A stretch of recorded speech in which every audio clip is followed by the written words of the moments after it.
गोव्यात नाताळ उत्सवासाठी मोठी धामधूम सुरू झालेली आहे आणि पर्यटक देखील मोठ्या प्रमाणात गोव्यात नाताळ उत्सव आणि न्यू इयरच्या सेलिब्रेशनसाठी दाखल झालेले असताना नाताळच्या पहिल्या दिवशी मात्र गोव्यात वेगवेगळ्या दुर्घटनांनी पहिला दिवस हा अतिशय वाईट असा गेलेला आहे। 4 वेगवेगळ्या दुर्घटना घडल्या आणि ह्या 4 वेगवेगळ्या दुर्घटनांनी 4 जणांचा मृत्यू झाला। सगळ्यात आधी कळंगूट समुद्रात जी बोट पर्यटकांना घेऊन गेली होती ती बोट उलटली आणि त्यातील एका पर्यटकाचा दुर्दैवी मृत्यू झालेला आहे, तर 2 लहान मुलं जी आहेत त्यांची स्थिती ही गंभीर आहे आणि त्यांच्यावर उपचार सुरू आहेत। दुसरी घटना आपण जर बघितली तर पारोडा येथे 2 दुचाकींमध्ये झालेल्या अपघातात एका दुचाकी स्वाराला दुर्दैवी मरण आलेलं आहे।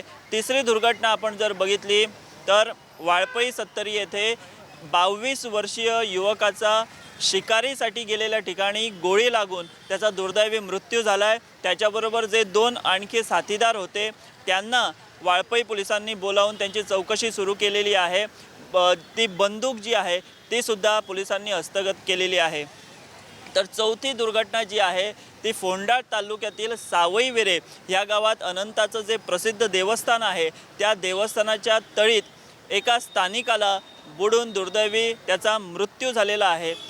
आपल्या मुलांना तळीत पोहायला शिकवण्यासाठी हा इसम पाण्यात उतरला होता, त्याला हृदयविकाराचा झटका आल्याने त्याचा मृत्यू झाला असल्याचा अंदाज व्यक्त करण्यात येतोय।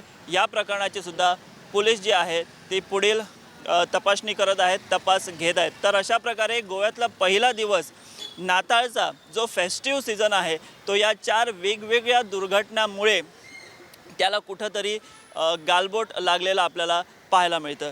विश्वनाथ नेनेसोबत यश, पणजी, गोवा।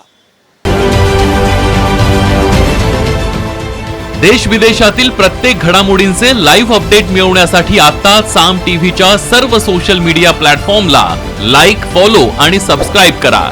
तसंच सर्व नोटिफिकेशनसाठी बेल आयकॉन प्रेस करायला विसरू नका।